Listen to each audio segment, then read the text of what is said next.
बिस्मिल्लाहिर्रहमानिर्रहीम। अस्सलाम वालेकुम। अच्छा, आज जो हमने टॉपिक डिस्कस करना है वो एक अगेन पब्लिक अवेयरनेस के रेफरेंस से, बट ये मेरा फोकस ये होता है कि एक तो पब्लिक अवेयरनेस का टॉपिक हो और दूसरा उसमें ऑर्थोपेडिक एलिमेंट या जो पेशेंट कंसर्न्स होते हैं, बहुत ज़्यादा जो जनरलाइज्ड पेशेंट कंसर्न्स होते हैं वो ज़रूर होने चाहिए। अब इसमें जो आज का हमारा टॉपिक है वो ये है कि टिश्यू एडीमा या स्वेलिंग जो हो जाती है ऑपरेशन के बाद। कई पेशेंट्स हमारे पास आते हैं और बड़े रेगुलर इसमें हमारे पास विजिट्स आते हैं कि जी ऑपरेशन करवाया था पाँव की या हाथ की, जो भी उसकी है सोजन नहीं जा रही। अब ये चीज़ें क्यों होती हैं जो आज के हमने वीलॉग में डिस्कस करनी है, उसकी वजूहात क्या होती हैं, कौन से केसेस में ये चीज़ें ज़्यादा होती हैं और इसकी बेहतरी कैसे की जा सकती है। बहुत शुक्रिया। अगर आप हमारे चैनल पर नए हैं तो इसको सब्सक्राइब कर लें ताकि आपको ये इन्फॉर्मेटिव वीडियोस बर वक्त मिलती रहें। तो सबसे पहले हम इसमें आते हैं कि इसकी वजूहात क्या होती हैं। वजूहात के लिए हमें ये थोड़ा सा बैकग्राउंड इसका डिस्कस करने की ज़रूरत है।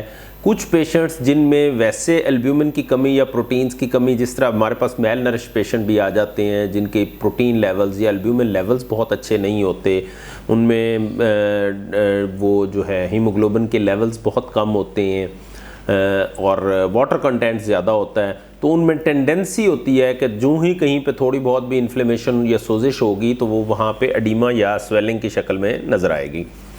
अब वो जो नेचुरल कंपार्टमेंट्स हैं वो बड़े सील्ड कंपार्टमेंट्स होते हैं। स्किन सबसे बड़ा बैरियर है कि इसके अंदर से कोई चीज़ बाहर ऐसे डायरेक्ट नहीं आ सकती। उसके बाद जो मसल्स होते हैं, मसल्स के अराउंड भी एक लेयर होती है, उसकी वजह से भी वो जो ऑस्टियोफेशियल प्लेन्स होते हैं उसके साथ वो मसल्स की एक्सपेंड होने की कैपेसिटी उतनी नहीं होती, वो बड़ी लिमिटेड कैपेसिटी होती है। उसके साथ चीज़ें यानी वो फिर जितनी नर्व्स और वेसल्स गुजर रही होती हैं, जब उन पे प्रेशर इंक्रीज़ होता है तो फिर पेन की शक्ल में ये आ जाता है।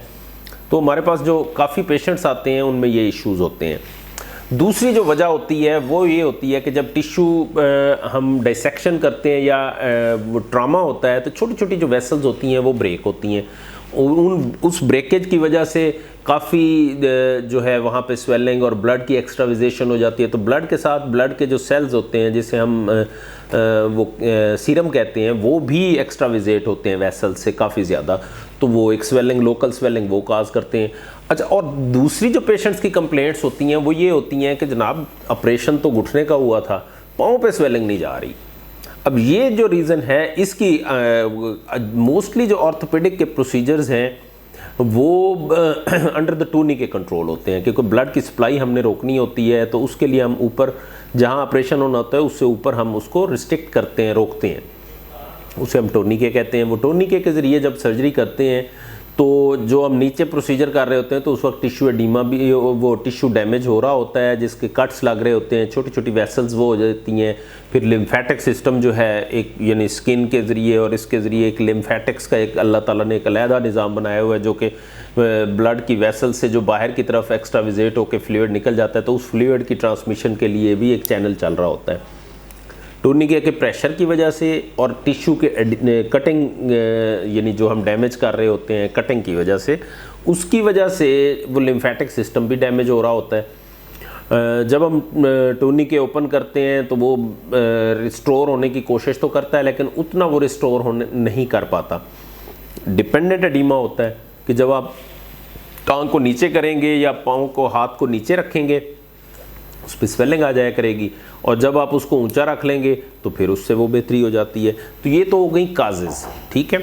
उसके बाद जो नेक्स्ट उसमें हम देखते हैं वो है कि काजेज़ के साथ अब ये जो हमारे पास सिम्टम्स हैं वो कौन सी आती हैं। सिम्टम से मुराद है कि पेशेंट कौन सी कंप्लेंट्स लेके हमारे पास आता है। जो सबसे इंपॉर्टेंट कंप्लेंट है, एक तो विजिबल स्वेलिंग है, तो वो उसको पेशेंट को कॉन्शियस करती है कि ये खुदा न खास्ता कोई इन्फेक्शन या कोई ऐसा एलिमेंट तो नहीं है। दूसरा पेन, मैंने जैसे पहले बताया कि ये ऑस्टियोफेशियल कंपार्टमेंट या स्किन के कंपार्टमेंट्स जो होते हैं ये बड़े टाइट होते हैं। जब उनके अंदर स्वेलिंग होती है तो जो कंप्रेशन यानी जो प्रेशर की सिम्टम्स हैं ना वो सबसे पहले परसीव होती हैं, तो ब्रेन को सिग्नल जाना शुरू हो जाते हैं कि जनाब समथिंग इज़ रॉन्ग, जिसकी वजह से वहाँ पेन और इसका एलिमेंट बढ़ गया हुआ है। तो ये एक समझ लें कि एक सॉर्ट ऑफ प्रोटेक्टिव मैकेनिज़्म है। तो उस स्वेलिंग की वजह से पेशेंट्स जब हमारे पास आते हैं तो वो उनकी यही कंप्लेंट होती है कि डॉक्टर साहब एक तो मैं टांग नीचे करती हूँ तो स्वेलिंग बहुत हो जाती है, दूसरा इसमें दर्द बहुत शदीद होती रहती है। ऑपरेशन तो मेरा घुटने का या टांग का ऊपर हुआ था, लेकिन ये टखने के ऊपर स्वेलिंग आ जाती है, पाँव के ऊपर स्वेलिंग आ जाती है और इनमें फिर शदीद दर्द होती है। तो ऐसे पेशेंट्स की जो सबसे बड़ी रीज़न होता है वो डिपेंडेंट एडीमा होता है कि जब वो नीचे रखते हैं तो उनको स्वेलिंग हो जाती है। अब उसकी जैसे मैंने काजेज़ में बताया तो साफ ज़ाहिर है कि उसकी काज भी यही है। अब उन पेन और स्वेलिंग को कम करने के लिए जो सबसे इम्पॉर्टेंट टूल है वो तो है कि आप इसको एलिवेशन दें, दूसरा वार्म फोमेंटेशन कई दफ़ा कह देते हैं, दूसरा तीसरी चीज़ जो है ना वो स्टॉकी नेट्स हैं। स्टॉकी नेट्स एक कंप्रेसिबल इस तरह की जुराबें होती हैं जो कि पाँव से लेके थाई तक आप इसको पहन सकते हैं। नी रिप्लेसमेंट के पेशेंट्स में हम कोशिश करते हैं कि उसमें बड़ा रेगुलर पहनाया जाए, जो कि उनको डीवीटी वगैरह और इस तरह की जो कंप्लेंट्स जिसमें ब्लड का फ़्लो कम हो जाता है और उसके साथ पेरिफेरल कंजेशन शुरू हो जाती है और फिर थ्रम्बस बनने के चांसेस होते हैं, जो कि बहुत ख़तरनाक एक तकलीफ़ या बीमारी की शक्ल इख्तियार कर लेते हैं, जिसमें जो जानलेवा भी हो सकती है, जिसकी वजह से हम थ्रोम्बोएम्बोलिज्म की एक बात करते हैं। और कुछ पेशेंट्स में फिर हमें उसके लिए ब्लड की जो थिनिंग मेडिसिन हैं वो देनी पड़ती हैं। तो वो रीज़न एक हो सकती हैं। तो इसलिए स्टॉकी नेट्स का या कंप्रेसिव स्टॉकिंग्स जो हैं ये बड़ी ज़रूरी होती हैं। ये काफ़ी पेशेंट्स में हमें यूज़ रेगुलर करवानी पड़ती हैं। तो ये कुछ इस तरह के रेमेडीज़ के ऑप्शंस हैं हमारे पास कि जिसके ज़रिए हम वो कर सकते हैं। ऐसी कोई स्पेसिफिक मेडिसिन्स लेने की बहुत ज़्यादा ज़रूरत नहीं होती। कई दफ़ा एंटी इन्फ्लेमेटरी या स्वेलिंग को कम करने के लिए हम कुछ मेडिसिन्स दे देते हैं वो के यानी रूटीन में पेशेंट्स लेते भी हैं। उसके लिए डेफिनेटिव जो है ना वो इसकी ट्रीटमेंट या इस तरह का कोई मेडिसिन्स लेने का कोई ऐसा रोल नहीं है, ना ही कोई ऐसी रिकमेंडेशंस हैं स्ट्रॉन्ग। लेकिन patient for the sake of patient satisfaction काफ़ी मेडिसिन्स इस तरह की यूज़ करवाई जाती हैं, जिसमें डेंजिन है, काइमोरॉल फोर्ट है या इस तरह की चीज़ें हैं।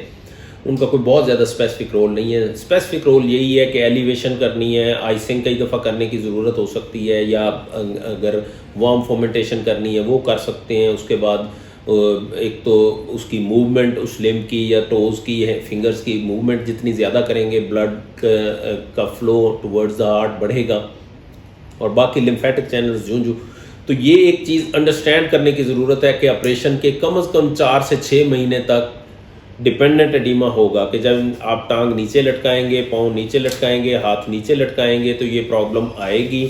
जब आप उसको ऊंचा कर देंगे, एलिवेट रखेंगे तो ये स्वेलिंग सबसाइड हो जाया करेगी, आपकी पेन भी सबसाइड हो जाया करेगी। So this is all about the edema post operatively. तो this is one of the reason कि मैंने इसको डिस्क्राइब किया है। ये मैंने इस पर वो वीलॉग करने की वो की है कि ये बड़ी कॉमन कंप्लेंट है और कॉमन मिथ्स भी इसके साथ बहुत ज़्यादा जुड़ी हुई होती हैं। तो ये सारा this is all about oedema post operatively. Thanks for watching our video. If you are new on my channel, please subscribe so that you can get informative videos in time.